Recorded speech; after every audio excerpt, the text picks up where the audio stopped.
Learning new words is an essential part of learning a foreign language. The larger our vocabulary, the more we will understand from what we read and hear, and the better our writing and speaking skills will be. However important vocabulary learning might be, many people go about it the wrong way, myself included. During the many years I've been learning foreign languages, I've had enough time to make a few mistakes in this regard. In today's video, I will disclose what my 3 major blunders have been when trying to learn new words. Ready? Let's do it. Hi, I'm Julian, a sweet Uruguayan polyglot who speaks 8 languages. In my previous 2 videos, I unveiled my method for enlarging my vocabulary. That strategy was the result of a trial and error process with a lot of trials and a lot of errors as well. And this video is all about those errors. The main ones have been the following. 1. Not discriminating. 2. Doing mindless word repetition. And 3. Falling into the black hole of vocabulary learning.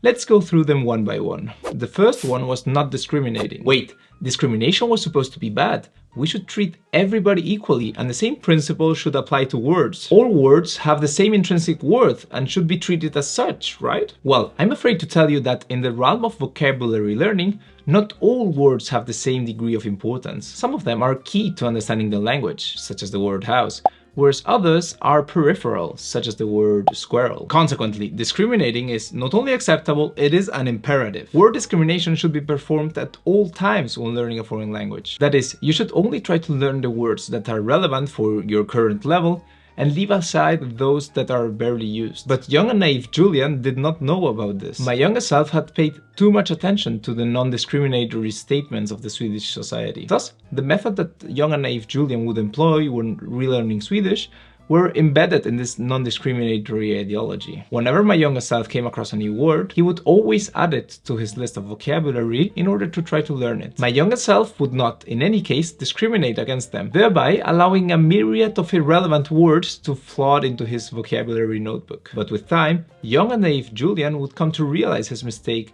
and would eventually change his strategy. Nowadays, whenever I encounter a new word in my target language, I ask myself, should I introduce it in my vocabulary learning system or not? If the answer is yes, then I add it to my vocabulary list, and if it's no, I discriminate against it and leave it aside. For example, the other day during my lesson, my Russian teacher told me to create a few sentences with the Russian words stepfather and daughter-in-law. After that, though, I didn't even bother to incorporate these 2 words to my list of words to learn because for my current level in Russian, which is sort of an intermediate one, these words are simply sort of useless. They are just too low frequency. I'm never going to use them, full stop. Okay, so now maybe some of you might be wondering, but Julian, how do you make the decision of whether to discriminate or not?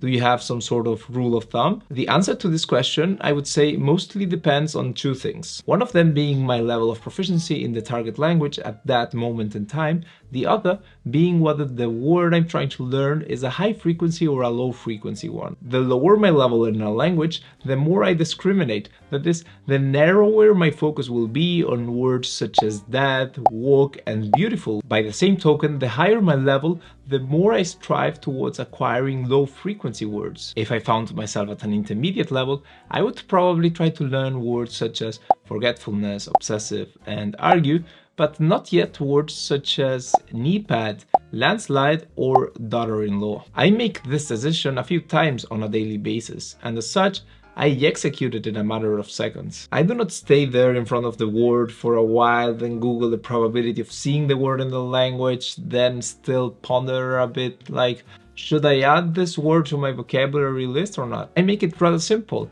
I just see the word, and if I deem it important enough, then I will note it down, and if not, just sayonara baby. By constantly using this discrimination filter, my efforts are only gonna be focused in learning words that I'm likely to come across again soon, and that I can use in my lessons with a higher degree of probability. In turn, seeing the word often and being able to use it makes it more likely to stick. By focusing on less, you're actually learning more, the famous less is more motto. As the saying goes, don't try to bite off more than you can chew. Or as the author Greg McCown would say, be an essentialist. But when I started relearning Swedish, I not only made the mistake of not discriminating. Another important pitfall of my study method is that I would just mindlessly go over the list of vocabulary with the hopes of learning the words by sheer repetition. So let's say that young and naive Julian decided to learn a few words in Swedish back in the day. To this end, he would open his list of vocabulary, see a word he did not know, and from there just start hovering over the list this way.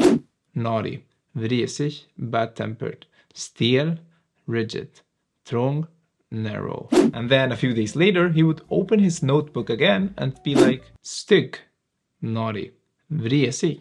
What is the problem with this? The main one is that it is a passive way of going about it rather than an active one. Additionally, I was not putting any context to it, which is key to learning words. And finally, this is boring and tiresome, which ends up being demotivating. Now I have fixed all these mistakes. For more on that, you can check out this video here. The last mistake I used to make was falling into the black hole of vocabulary learning. Young and naive Julian was not only not discriminating and working inefficiently with the words he was trying to learn, he also did not make the time to review the added words on a regular basis. That is, young Julian was obsessed with adding new words to the list, but not that much interested in making sure that he had assimilated them properly. The reason probably being that learning vocabulary is not the sexiest thing to do, as I explained in this video here. In any case, my younger self used to combine the following three pitfalls. A. Adding a lot of words, many of them superfluous. B. Not reviewing them properly. And C. Not taking the time to go over them. This would often put young Julian in a situation where he would occasionally check the words that he had added to the list a while ago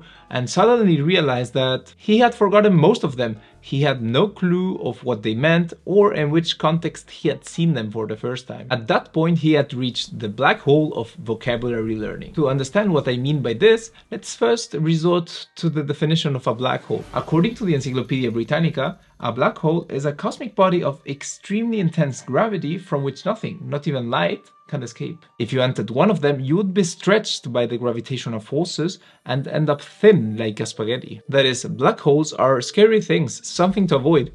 You'd rather stay out of them. So why do I call the situation I described in this video as the black hole of vocabulary learning? Well, mainly for two reasons. Firstly, because the same way you cannot escape a black hole in real life, it is virtually impossible to escape the black hole of vocabulary learning. Falling into the vocabulary black hole means that you suddenly realize that you have not assimilated 80 or 90% of the words that you have on the list. In order to solve that, you should start over again learning those words. But the amount of words that you have in front of you is too large. If you try to tackle them all at once, it's gonna be too much. You'd have to be patient and go bit by bit.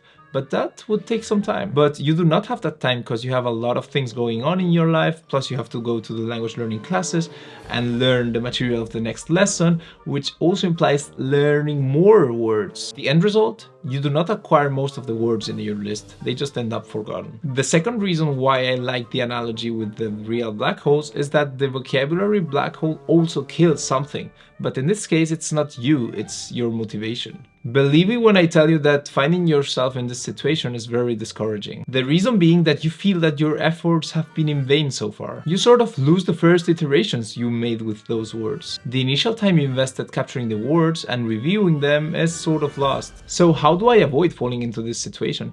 Well, mostly by working on my vocabulary for 5 minutes every day, by making this a part of my language learning routine. And this way, I do not let my list get so big that it becomes indomitable. So those have been my 3 main blunders when learning vocabulary. Has something similar happened to you? If that's the case, just let me know in the comment section below. And stay tuned for more episodes to come.